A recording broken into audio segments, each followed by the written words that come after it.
Orang perempuan ni tarawihnya bagus di masjid ataupun di surau.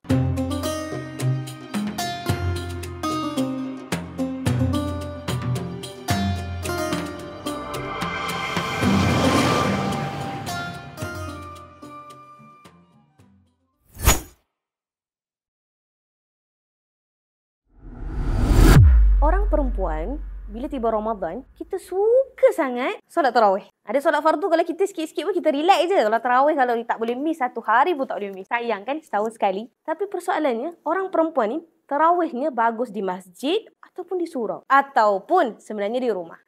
Perempuan solatnya yang terbaik adalah di rumah. Kenapa kat rumah, Ustazah? Saya kan nak pergi masjid solat jemaah. Orang perempuan kalau dia pergi masjid, dia elak fitnah, elak gosip, jaga diri, jaga aurat, tak ada masalah. Kita hari ni bila kita pergi tarawih, dengar imam tarawih baca surah Ar-Rahman je, balik kita dah post lah. Merdunya suara imam tu hari, bergetar tu nak rusuk. Benda tu kan dah salah. Kita datang kerana Allah, kita balik kerana Pak Imam tu pula. Kena pula Pak Imam tu bini dah 4. Macam mana tu?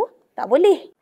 Yang kedua, kenapa kita tak boleh ke masjid? Bukan tak boleh ya, bukan tak boleh. Kita tak digalakkan. Kadang-kadang kita rasa dengan kita memakai satu pakaian tu tutup aurat. Tapi sebenarnya kita membalut aurat sahaja. Berapa banyak telekung hari ni, telekung yang tidak syariah compliance. Dengan yang nampak bentuk susuk tubuh. Maaf saya cakap. Kadang-kadang kita rasa pakaian kita tu dah menutup aurat. Tapi sebenarnya tidak. Nah, kenapa pula kita tak galakkan orang perempuan pergi ke masjid? Sementara nak tunggu tarawih setiap rakaat kan, kita mula berborak dengan orang sebelah. Cerita hal orang itu, cerita hal orang ini, cerita masalah mertua, ipar dua, cerita masalah suami dekat orang. Hai, dekat rumah Allah pun masih kita nak buat silap yang sama ke? So kalau kita rasa diri kita tak mampu nak elak fitnah berkenaan, semayang aja di rumah, lebih selamat. Kalau ada ibu, semayang dengan ibu. Kesian ibu kita pergi semayang dekat masjid, ibu kita semayang seorang kat rumah. So ibu-ibu ingat, kalau pergi masjid tu baik untuk kita, pergilah. Tapi kalau datangnya kita ke masjid tu memberi fitnah, maka elakkan. Kerana perkara itu sangat tidak baik. Ingat, di situ lebih ramai lelaki daripada wanita. Wanita sewajarnya elak daripada pandangan lelaki.